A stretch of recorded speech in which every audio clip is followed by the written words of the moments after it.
Ladies and gentlemen, welcome back to the Indie Zone. My name is Kathy. As you are aware, the Moscow Police Department released hundreds of pages of documents from their investigatory file, never before seen by the public, after Mr. Kohberger was sentenced and the case of Idaho versus Kohberger was closed on July 23rd, 2025. At this time, I would like to do a first of several presentations discussing what the public understood the facts of the case to be while the case was proceeding of Idaho versus Kohberger and what these documents say the facts are.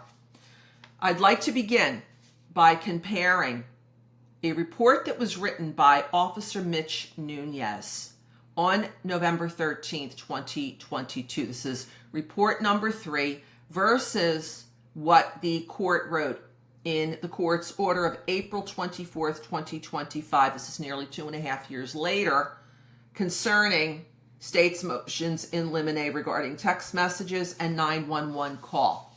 Why Mitch Nunes? Why would we start with him and not Sergeant Gunderson or Officer Smith or Officer Warner or Officer Snyder as some of the first responding officers to 1122 King Road on November 13th, 2022? Well, it's because our understanding is that Officer Mitch Nunes was the first law enforcement officer who stepped foot on 1122 King Road property and went inside the house. We know that from by way of example, Detective Payne, the lead detective in the case, told us in document 115 that Officer Nunes was the first MPD officer on scene. So let's go to Officer Nunes's report. This is document number 3. I want to go ahead to the critical area for our comparison today, which appears on page number 2. It's the second full paragraph. It says, I interviewed an additional roommate, BF, who told me she was at the residence during the commotion. B said that she was on the second floor in the living room watching Vampire Diaries with D and an unidentified person named L. B said that at approximately 2 o'clock on November 13th, 2022, Madison and Kaylee came home from a night out at the Corner Club bar located at blank in Moscow, Idaho. B said she also believed Madison and Kaylee went to the Grub Wandering Kitchen truck that was commonly located in the 300 block of South Main Street. B said she and Madison let Madison's dog out, Murphy, sometime between 2 and 2:30 hours. B said during this time she observed no suspicious activity. B said she returned inside while Madison was still outside with Murphy. B said she went to bed around 2:30 hours. B said Madison came into her bedroom sometime after 2:30 hours to ask if she knew where Murphy was. B said she told Madison no, and Madison left. B said she woke up in her bedroom, which was located on the first floor, to a sound she described as a firecracker and a flash. B said she initially thought the sound was a prank. The next paragraph discusses her interactions from the phone log. According to B, phone log, she showed me B called Zan at 4:21 hours, Ethan at 4:22 hours, Madison at 4:22 hours, Madison again at 4:30 hours, and then Kaylee at 4:31 hours. B said she never received or answered on each phone call. B said she went back to sleep and woke up around 11:56 hours when 911 was called. Now let's go to the court's order to see how the court understood the facts of this critical time frame between 2 a.m. and 4, and shortly thereafter. We go to page 2 of the court's order, and it says here under facts, after spending the evening out, roommates DM, BF, Kaylee Gonzalez and Madison Mogan returned to their home at 1122 King Road in the early morning hours of November 13th, 2022. At approximately 2 a.m., they met up in Kaylee's bedroom and talked for a while before going to bed.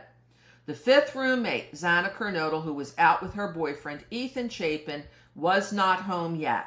The roommates debated going out to a food truck for a late snack, prompting TM to send a text at 2:10 a.m. to an Uber driver she knew to see if he was driving. Ultimately, however, the girls decided to just go to bed. And then at approximately 4 a.m., DM heard strange noises and crying coming from the bathroom. She opened the door at one point and saw a man dressed in black with a ski mask on walking by her bedroom door. She then placed calls and texts to her other roommates. Only BM, who resided on the ground floor, answered.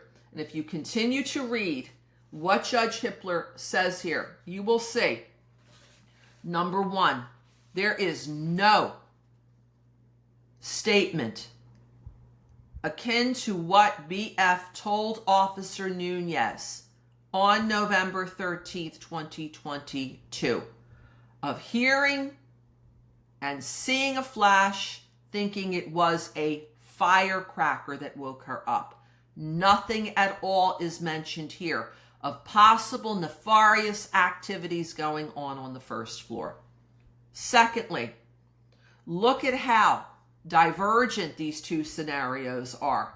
There is nothing in the court's order relating that after BF and DM arrived home, that they watched a movie on the second floor with a third unidentified person.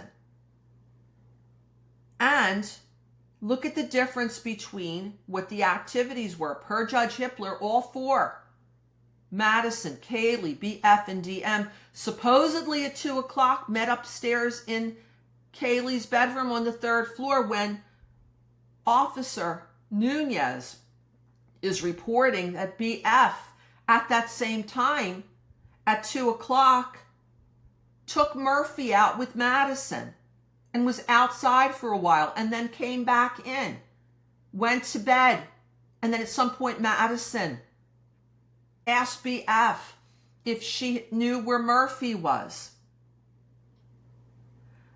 I'd like to direct your attention to Lieutenant Mowry's report, where he states that in a warrant returned from Uber, that apparently this Uber driver wasn't on duty at the time at 2:10 a.m. He went off duty according to the Uber warrant return almost an hour before.